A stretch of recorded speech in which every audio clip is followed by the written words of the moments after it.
Okay, so continuing on here, this step we're going to be getting rid of the tracking markers on the screen. Like I said, the green screen ones, let's bring that back here. Let's turn off the key light here and show you there's a background. It's got the spill suppressor on, so it's no longer green. And we've done some color grading on it, so but yeah, these green markers here that once were green. If I turn off the lumetri and turn off the spill suppressor, there we go. So yeah, the green screen, this is a type of green here, so that all keyed out, so we're going to get rid of these white markers right there. Okay, so let's go ahead and turn these back on, my advanced spill suppressor, my key light, and my lumetri here. Okay, so we're going to turn off the plate shot. This will make it a lot easier to track these white markers here. And with the green screen layer selected, we're going to go up and choose a mask. Make sure it's the green screen layer that you've selected. If you don't have anything selected, these items here, this little mask tool, these mask tools up here will create color shapes, and we don't want to do that. We want to do a mask. So you got to select the layer, and now it will be a mask. So I can go, let's grab my pen tool here. I'm just going to go click, click, click, click, click. And that basically leaves that in and keys everything else out, so we can just reverse that. So we're going to arrow this down, go to our masks here, and here's my mask one that I've drawn, and I'm going to, instead of add it, we're going to subtract it, and so that will reverse it there. Before that, actually what we could do is I'm going to go none, because we're going to track that. We're going to do as much tracking, let the machine do as much tracking on this as it can until it gets blocked. So I'm going to right click on this mask here, and we're going to hit track mask. And it's going to try to follow that object right there. We're going to move up here. Here's the tracker that popped up here in the top hand right. We're going to press play, and we're going to let that track. And there it went off. So you're going to have to, we're going to have to reconnect that, maybe right about there. Maybe we can do some manual keyframes. I'm not sure why that's not tracking. That's like, it should track pretty well there. But here where it goes out of the tracker, I'm going to start here. I'm going to get rid of these frames right there where it lost track, and delete that one more right there. And now I'm going to go down to where it stops moving, and we're going to let it interpolate that distance in between here. I'm going to get up to there, and I'm hitting page down to get advanced frames to the right, and if you do page up, it advanced frames to the left. So I'm going to grab this here. You're going to grab that mask by clicking on one of these nodes and hitting Command A or Control A on a PC, and it'll grab them all. I'm going to reframe it like right there. And now, now watch this, it'll interpolate it between those two keyframes right there. And now I'm going to try to track that again. I'm going to right click and say track mask. Let's see. And you could do this one frame at a time. I can go up here and do one frame at a time and see if it's following it. And then if it goes off, then I'm just clicking one frame at a time. This will probably be a little bit quicker than having to stop it and delete frames. So I'm just going to keep clicking on this.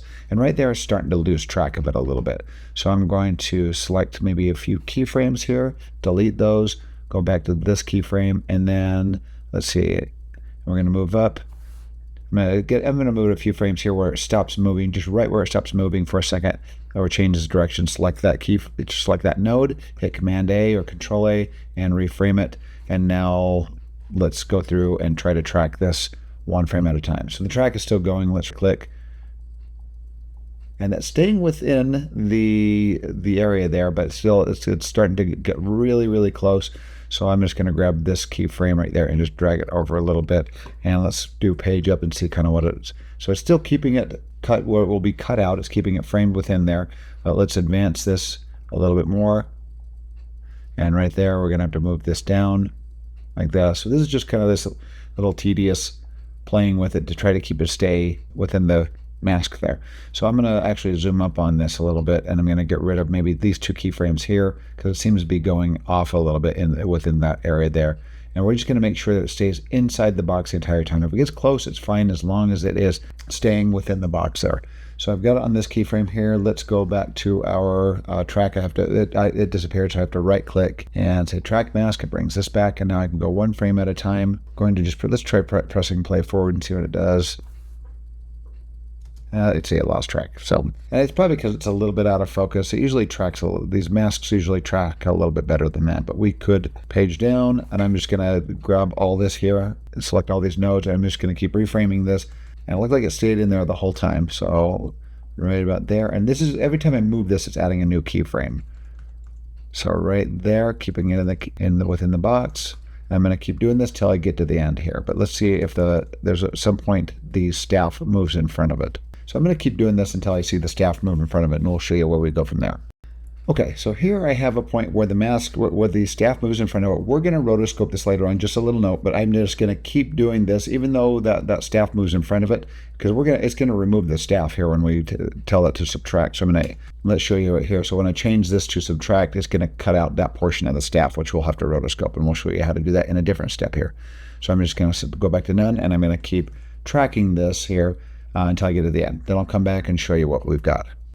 Okay, so I've done the tracking on this, and let's show you what we've got here. I'm going to grab this and move it around. And what you want to do is you want to kind of skim this through and just watch closely to make sure that line never goes outside of the box, and it doesn't look like it's doing that at all. So I think, yeah, this seems like it lost track when that went more out of focus when they were changing focus on the subject. This went more out of focus here, and I think I had a hard time tracking it. So I'll try it on the other ones as well. But there we go. So we've got that done. And now the next thing we're going to do is we can tell this to subtract now, and it's gone. But we're going to have to do the rotoscoping on the staff. I'm going to get this tracking marker done and this one done, and then come back and show you how to do the rotoscoping. So let's start a new one. I'm going to go up and do my pen tool for a little bit of repeat here, and I've got my green screen layer selected. So we're going to go click, click, click, click, click, and that completes the circuit. And now I'm going to, but let's see if this one tracks better. I'm going to right click and do track mask. I'm going to track it backwards since that's the least distance it has to go. And that seems to be doing okay there. There's a couple points where it seems to go out, like right there toward the end. So once again, we're going to arrow down the mask, go to this, let's zoom up to this here. And I'm going to eliminate the last few frames here because that's where it seems to go out. Let's go to the last frame. That seems to be inside the frame, so I'm going to get rid of those two as well. And then we're going to page up and go to the beginning right there and animate this. Click on a node, hit Command A to select all the nodes, and move this down. And let's see if that seems to stick into, that stays in the box here. Okay, it stays completely within the box. Let's go to the end here and let's track forward. So we're going to go right click and track mask to bring up my tracker. Oh, it's still there. And press play. And watch this, doing a good job. Oh, it went out there, so I'm gonna have to move back. Right about there is where it's going out, so I'm gonna select these tracking points, get rid of them, and let's go page down and get this reframed here. And see, this is just doing a single node here, so you gotta, once again, click on the node, Command A to grab all the nodes and move that down there. I'm going to keep doing this. I'm going to try a little bit of just automatic tracking, and since it's out of focus, it's having a little bit of a hard time. And I'm going to get this one tracked and then get this one tracked, and I'll come back and show you the next step. Okay, so I have tracked all the markers here, and some of them will overlap, like we showed the ones overlap into the staff there. And then look at this one up here in the right-hand corner that kind of goes over the top of her head and cuts out part of her head, like right there. So we're going to have to rotoscope those, and we're going to show you how to do that next here. So we're going to go to the green screen, and we're going to duplicate the green screen. So Command D on a Mac, Control D on a PC. And I'm going to first of all do the head here. Let's see if we can do the head, because I might be able to use some of the automated object selection that might be able to help us there. So now what I've got is two layers, on one on top of the other here. If I just grab my arrow tool, which is the letter V, grab this, you can see that I've got one layer just pasted right on top of the other, and we're just going to cut out a portion of this where it overlaps her head. So I'm going to move right where it starts eating up her head. Let's try right about here, and I'm going to do Option left bracket or Alt left bracket on a PC. We'll put an endpoint there, so it's not so we don't need to do anything here. We're just going to cover this part where it's cutting off her head a little bit. And what I'm going to do, let's try the object mask. All right, so let's get to this where it cuts into her head, like right there. I'm going to basically, and one thing that we probably want to do is turn off our masks here. I'm going to just go down. This is on the top layer. We're keeping the masks on the bottom layer here. I'm going to put none on all these here on this rotoscope layer that we're going to be using. And now I'm going to try to select her head. Let's get to the point where we don't see that mask, like right about there. I see this overlapping right there into her head. And I'm going to double click on this. It will load it up into the layer level. So I've got the composition level, and I double clicked on it to load it into the layer level here. This is where you do your masking. So I'm going to go up here and grab my object matte tool here. Make sure that I got the top one, which is kind of the automated AI one. And right there, it looks like it's going to grab her whole body there. So I'm just going to click on it. It grabbed pretty much her whole body. It's wrapped around her head right here. Now this is the duration of the clip right here. What I'm going to do is I'm going to move this playhead back, and this will start animating that mask from there to there. And it's all green now, so that means it's been done. Let's go through this page down one at a time, and it looks like it's keeping track of her head pretty darn well there. And we're only worried about, we don't want a perfect mask, we just want a perfect mask where this is all overlapping here. So I'm going to arrow, let's go down a little bit and go past my main frame that it generated here, and it will render it. You can see it rendering to that point, and see how that renders there, and it did a really good job of masking. And I'm going to go to the end of the clip maybe and let it just render the whole time, close to the end, and let's see how that renders. See this rendering right here? And that's my frame that I started on, that I put the mask on, and now it's rendering to this point right there. And let's look at it here. So far, so good. Even what I'm really looking for is where her head crosses over into this, and see if it's masking it out nicely. So I'm going to move down. Let's go to the very end. I'm going to go to the end of the timeline. Oops, we got to go down here. Go right there is the end of the, and let's let it animate. It's animated up to that point, and let's just stream through this and see how it does. See, now when that white thing comes into her head there, her head's gonna be cut out on top of that layer there. So, and it looks like it did a pretty good job there. So now the next step is freezing this. I'm going to freeze this so it won't try. So if I get rid of this render it here, it's not going to try to re-render it. You got to freeze it, and then it will freeze this and keep her head cut in there. Then we'll take a look at what we have here. So I'm just done. That is done. And now this layer here, let's show you what's happened here. Let's go back to our composition and show you what's happened here. So I'm going to turn off the bottom green screen layer here. And so it just cuts on right there. It has her head in the shot there. And now if we put the lower green screen on there, it's cut out that little square being cut out of her head there. We can change the object mask here. I'm going to arrow this down and just finesse it a little bit. We're going to go to object mask, use motion blur. Yeah, we can tell to use motion blur there. So when her head is moving really frantically, it'll blur the edges. We'll turn that on, and then we're going to go to the object mask, and we're going to feather it. It's already feathered like 5. That's probably going to be enough. Maybe, I don't know, let's try 8 and see if it looks weird. You can fine-tune it with, if it looks good, it looks good, but you can, this is the contrast on the edge there. Shift edge will make it, expands the mask and reduces it as well, or reduces it. If you go negative, it reduces it. If you go positive, it expands it. But right now, I think that's pretty good. With a little bit of soft edge and the motion blur, that's probably enough. Let's go back and look at this now.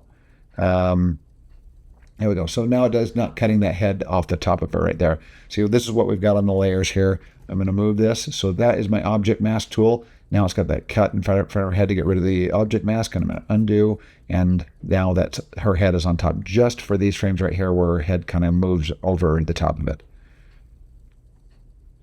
So now we got to do that for the staff. Let me just show you how to do one of those, and then I'll do the rest on my own, because hopefully at that point you kind of get what's going on. So I'm going to go to the green screen. We're going to call this object mask head, so we know that's on top there. I'm going to duplicate this, and we're going to do one for the bottom staff here, and then we'll have to do one for the top staff. So let's go object mask, and we'll call this lower staff. Let's see where that crosses first of all. I'm going to move through, because we don't need to start this video until these two things overlap there. And so far, halfway through, it hasn't done anything until she starts moving frantically like this. There's one. So I'm going to start it like right here. I'm going to do Option left bracket or Alt left bracket on a PC. And now when this moves in front here, that's just like 2 frames that we need there of that staff. So we can just manually do this rather than track it. So this is where you can just do it manually here. Once again, I'm going to arrow this down on the one that we're using. We don't want the masks on, so I'm going to turn them off. I'm leaving them there just in case I need them for some reason, but you could actually just delete those. And we're going to make a little rotoscope of this thing, of that staff right there on top here. Let's go up to the pen tool here, and with that top layer selected, I'm going to cut out this staff here, just from like there to there to there to there, just where it's covering the marker in the background. And I'll bring this in a little bit. I'm going to add one more right here, and it has a little choke point right there. Right, we're going to bring that down. So right now, that's just on that portion of the staff where it covers. So let's animate this. If you're going to do this manually, you go down to the masks. Here's my mask 4 that I've added, and it's leaving it in. It's adding it. I'm going to click on this keyframe for the mask path. We're just going to do this on my own, so it's not going to generate its own keyframes. I'm going to do this manually here. I'm going to arrow down, and it's got one more here where it's got the staff in the shot. So let's animate this. So I've moved from this keyframe over here. Once I start moving this mask, I will add a new keyframe right there. Let me zoom up on there and show you. So once I move the mask, look at the keyframe that it adds. Right there, added a keyframe down there, and now I can just get this framed up on the staff where it's covering that white, and that seems to be fine right there. I'm going to hit V for my arrow tool, click in here to deselect my nodes, and kind of reframe this node right there because it's just a little section that needs to be done. There we go. And then after that, now the staff is gone and we can just eliminate the video. So I'm going to hold down Option, right bracket to do an out point. Oops, I need to go back one frame, and Option, right bracket, and it will cut that off. Now when it goes to the next frame, it's gone. So let's go up. So, and I can even get rid of it like right here as well. I'm going to page down and do a Option left bracket to put an in point. So now this just turns on right there and for there, and then it turns off. So we covered that one, and then the last one we got to do is the one up here. And one other thing that we can do there, of course, is to soften the mask. This one's my own mask that I created, so I'm going to go down to this mask 4, and I'm going to go to mask feather, and we'll feather this by maybe 4 pixels, and just soften. It'll just soften up the edge of that mask there. So, and let's page through this. And it looks like it's got a little bit right there. What we can do here on the mask, it's got a little bit of white. That's going to be so subtle, I really doubt anybody will notice that. But if you want to get rid of it, we can go to mask 4 and go to expansion and shrink it by, let's say, like 3 pixels. And I pulled it in. Let's see if that's gone now. By the way, if you don't want to see your wireframes, you can do Command-Shift-H or Control-Shift-H on a PC, and it will hide. And see, now I've got that. And while that's selected, it's getting rid of the mask, so I can shrink that in a little bit more. Let's go negative until that's gone. Right there, that's good enough. So 13 pixels shrinkage on there. And now let's do Command-Shift-H or Control-Shift-H on a PC, bring back my wireframes. Because you need your wireframes, of course. So just remember that shortcut. Okay, I'm going to work on the upper one up here when the staff crosses. And this one, the third one that I'm doing, is a little bit different because this motion blur has the white kind of blurring in with it. So what we could do here is create a new mask on the staff here, maybe like right here. Let's grab our pen tool and come out on the green screen or on the object mask upper staff layer, and I'm going to grab this chunk right here of the staff, and we're going to duplicate that basically and move it up over here. So I'm going to hit the letter V. So now I can hit the letter V, which is my arrow tool, click in the middle here and move that and cover the white. So it just kind of looks like another portion of the staff there. It's just going to be for that frame there, basically. There we go. So that frame right there, and that was really it. That's really all I can see there. So I'm just going to shorten that just to that frame there. So right from here, I'm going to select this top layer and do Option left bracket or Alt left bracket, page down twice right there, and now do an Option right bracket or Alt right bracket to do an out point. And it's just that one little frame and it's just a quick little flash, so you can't see that white there.